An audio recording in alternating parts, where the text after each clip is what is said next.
Love at the lockup review. I know I'm late, but I got it to you. As long as you get it, it's all that matters, right? So I'm gonna go through it. Last episode, season 3, episode 42. I don't know how they numbered, but whatever. And it's called Walk of Shame. So I'm gonna go through it. Pay attention. If you missed it, catch the replay. So I'm gonna start with, I got my notes. Dougie and Rachel. So last episode ended with the big Doug, fighting with his family, and the son walks to the car, and he's like, Dougie, come here, it's gonna be all right. And he's like, F you. I don't care what I'm doing with my family over here. My child will never tell me that. And especially, I think he's 10. But with given his history and the family dynamic, maybe it's regular, I don't even know. So Doug is like, come on, son, it's gonna be all right. I want Rachel. I want Rachel. Leave me alone. Get off of me.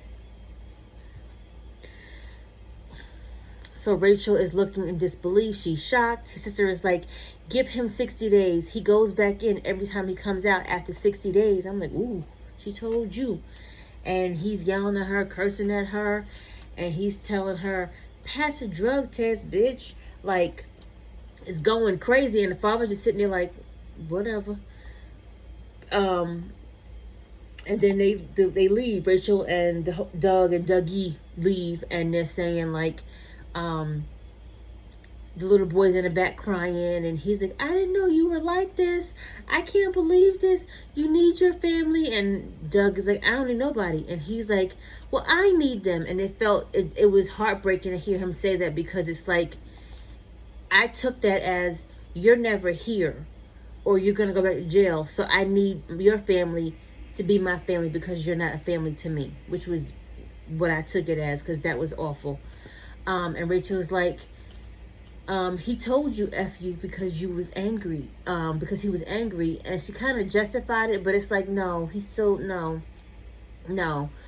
And she's saying that he treats him like an inmate. And it's like, well, he been in jail for a long time, or most of his life. That's all he know. What you expect?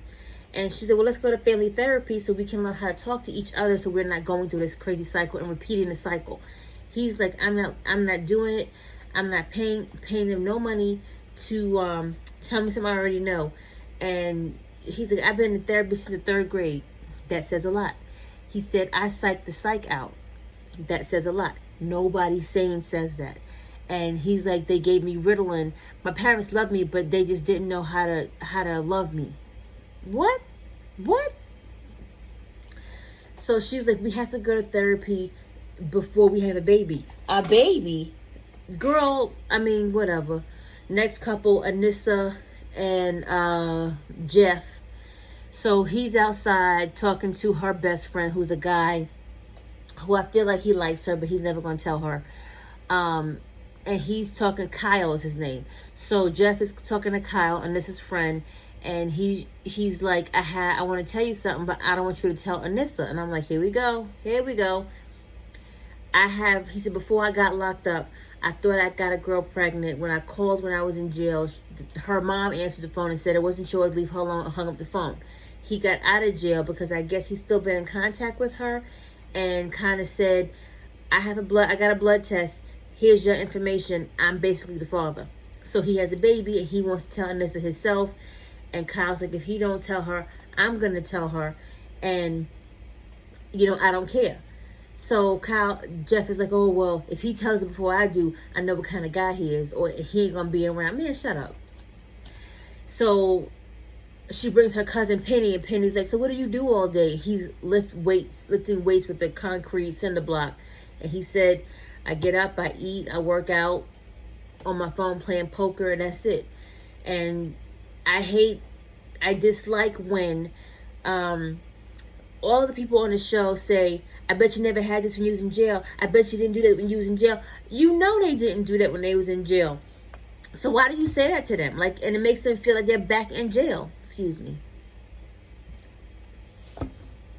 So he's like, he never been shopping before, Penny. He's never had a job before. I'm like, you kind of old for you not to ever have had a job. But whatever. So she's like, I gotta take him shopping.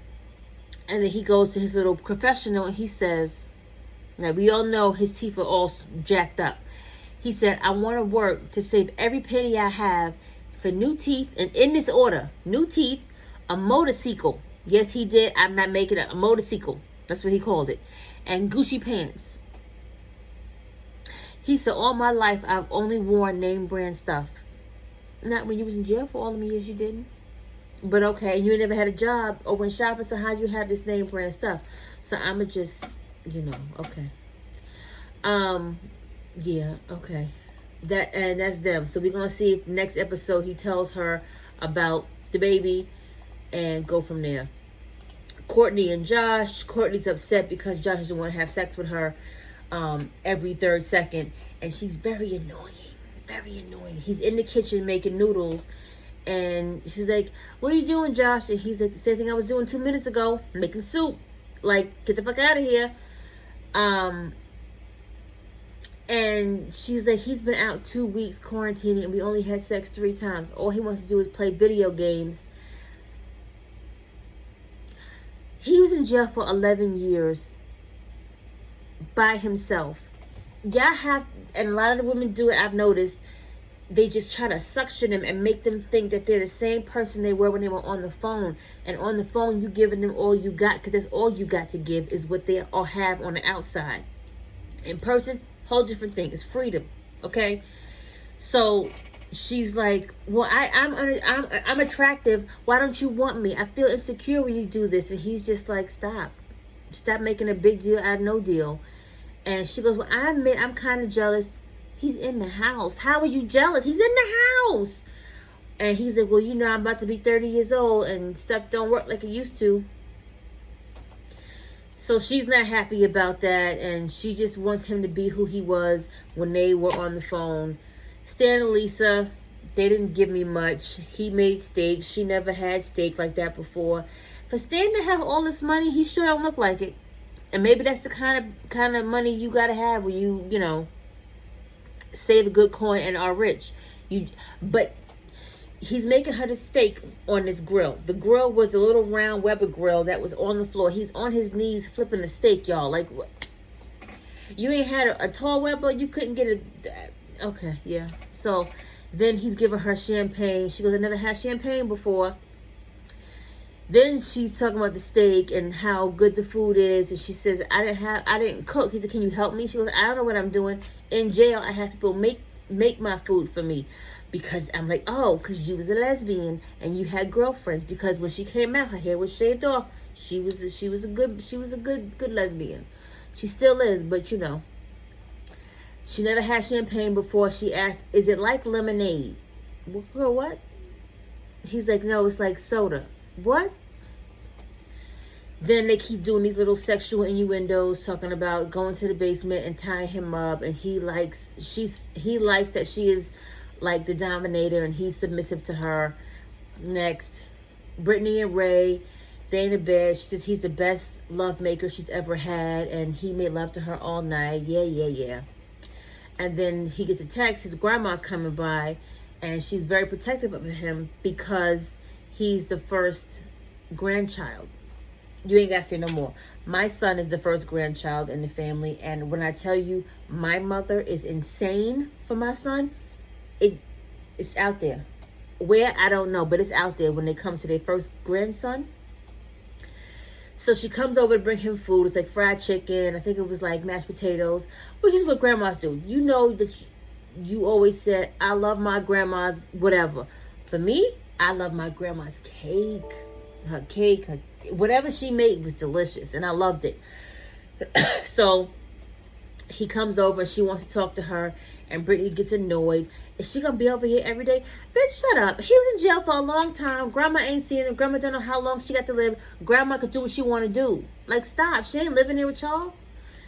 So grandma gets in with the questions, and she's just like, so when is your parents coming to see him? When is this? When is that? What do you do? Like, and she's just like, oh, my parents don't know he's paroled here. She goes, why? Are you ashamed of my grandson? And she's like, no, it's just, he came from the halfway house. I want to give him time to relax before I just throw the family dynamic into it. Are you ashamed or embarrassed? She asked, she goes, I'm keeping my eye on you, which is what it is. And I think she's waiting for Ray to get a job so she can say, "Ma, he got out of jail. He got a job. He's working. You know, he's paying the bills," before she brings the parents. But whatever. Then we have Deontay in the car. Now, we know last episode Deontay caught Nicole in the car with her ex-boyfriend. And he was screaming on her. He wanted the phone back. And she was like, "I ain't giving you no phone back." And, you know, yada, yada, boom, boom. So she's like, "Well, he was stalking me." No, he wasn't. You did the obvious. Had you went in the house, if you gonna creep, go in the house. Go in the house, give it like 15 minutes, and then say, "He gone." Or you call him, but like, "Hey, babe, what you doing? I'm in the bed." Okay? Something like to that effect. Not sit outside smoking a cigarette like you've never done before. So Deontay goes to the corner, comes back to the house, and he sees her outside and in the car with this other guy, which is her ex. So he's like, "Oh, get my phone, bitch. Who getting your new titties, bitch?" Yada, yada, boom, boom. And she's just looking at him. And the guy's looking at her and looking at him like, what is going on? So she comes back, and the next morning she goes, "Oh, I slept with him. I mean, because Deontay was a stalker, so what else should I have done?" And I'm like, "But you was talking about all that. You didn't want to have sex with Deontay because you just fresh out." So we did know that she's using you. And her mom was like, "You're wrong, Nicole. This man loves you. He worships you. He's done so much for you. And this is how you treat him. It's wrong. It's very wrong." "Oh, I feel bad. I'm sorry, Mom." I said, "Why you tell your mother you're sorry? Tell your man or your soon-to-be man. Tell Deontay you're sorry." And she goes, "I apologize. I was wrong for what I did. You're right, Mom." As she goes to the bathroom, takes a shower, and is texting him, and it says, "Can't wait to see you. So you're really not sorry." That's all I got, y'all. Love to lock up. Talk to y'all later. And this text that y'all see as the cover is, what's the girl's name? Stan and Lisa. Lisa talking about she getting that guap from Papa.